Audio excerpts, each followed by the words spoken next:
पीक विम्याचे पैसे तात्काळ शेतकऱ्यांच्या खात्यात जमा करा. महसूल विभाग अलर्ट.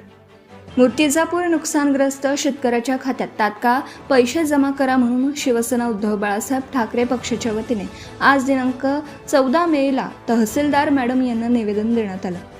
ऑगस्ट-सप्टेंबर 2025ला अतिवृष्टी होऊन शेतकऱ्यांच्या शेतातील खरीप पीक, कापूस, सोयाबीन, तूर व इतर पिकांच्या अतोनात नुकसान झालं होतं. त्याचा पाठपुरावा म्हणून शेतकऱ्यांना न्याय मिळवून देण्यासाठी शिवसेना खंबीरपणे उभी राहिली व शासनाला मूर्तिजापूर तालुका दुष्काळग्रस्त जाहीर करावा लागला.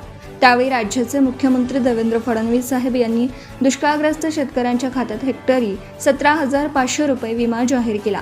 परंतु आतापर्यंत शेतकऱ्यांना विमा मिळालेला नाही. तसेच शासनाने 2 लाख रुपये कर्जमुक्ती जाहीर केली. ती कर्जमुक्ती कोणतेही निकष न लावता शेतकऱ्यांच्या खात्यात जमा करावी. जर शेतकऱ्यांच्या खात्यात हेक्टरी 17,500 रुपये जमा न केल्यास तसेच कर्जमुक्तीला निकष लावल्यास शिवसेना उद्धव बाळासाहेब ठाकरे पक्षाच्या वतीने तीव्र आंदोलन करणार आहे. कारण शिवसेना ही खऱ्या अर्थाने अन्यायग्रस्त शेतकऱ्यांच्या पाठीशी असते व न्याय मिळवून देते. शेतकऱ्यांच्या विविध समस्या घेऊन गजानन पाटील चौधरी यांच्या नेतृत्वाखाली आज गुरुवार 14 मेला तहसीलदार मॅडम यांना निवेदन देण्यात आलं. निवेदन देतेवेळी शेतकरी संघटनेचे नेते सुरेश जोगळे, चंद्रकांतजी तिवारी, विनायकराव गुल्हाने, अरविंद तायडे, अमोल तांबडे, छबिले पाटील, बाळासाहेब खांडेकर, विलास देशमुख, आशिष तायडे, विकास लकडे, अमर ठाकरे, रामेश्वर तायडे, विजय साबळे, निलेश अडतकार, अबेब कोळकट, अभिषेक शेगोकार, संतोष रुद्रकार, बालू राऊत,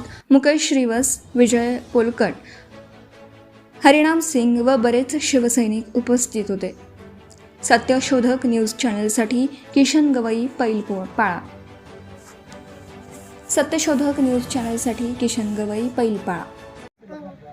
आज मूर्तिजापूर शिवसेना तालुका प्रमुख व माझे उपजिल्हा प्रमुख चंद्रकांतजी तिवारी व आमचे सुरेश भाऊ जोगळे जिल्हा प्रमुख शेतकरी सेनेचे व बाळासाहेब खांडेकर व सर्व माझे शिवसैनिक व सर्व अरविंद भाऊ तायडे हे असंख्य शिवसैनिक आज आम्ही तहसीलदार मॅडम व एसडीओ कार्यालयाला निवेदन दिलेलं आहे. माझं म्हणणं एकच आहे की खोटारडेपणाची हद्द असते. अरे तुम्ही काय बोलले की आम्ही 17,500 शेतकऱ्याच्या खात्यात देऊ. आज पूरपीडितचा पैसा नुकसान भरपाई तुम्ही शेतकऱ्याला देऊ शकून नाही राहिले व 2 लाखाची घोषणा करून राहिले की 2 लाख आम्ही शेतकऱ्याला देऊ म्हणून. आणि शेतकऱ्याला 2 लाख देऊन राहिले तुम्ही. काय निकष लावून राहिले तुम्ही की जो शेतकरी इन्कम टॅक्स भरते त्याला उद्या बँकेतून लोन घ्यायचं आहे. उद्या त्याला बँकेतून लोन घ्यायचं आहे, त्याला रिटर्न भरावं लागते. आणि तुम्ही म्हणता की जो रिटर्न भरशील त्याला तो बसत नाही कर्जमाफीत. हे किती लुच्चेपणा या सरकारचं.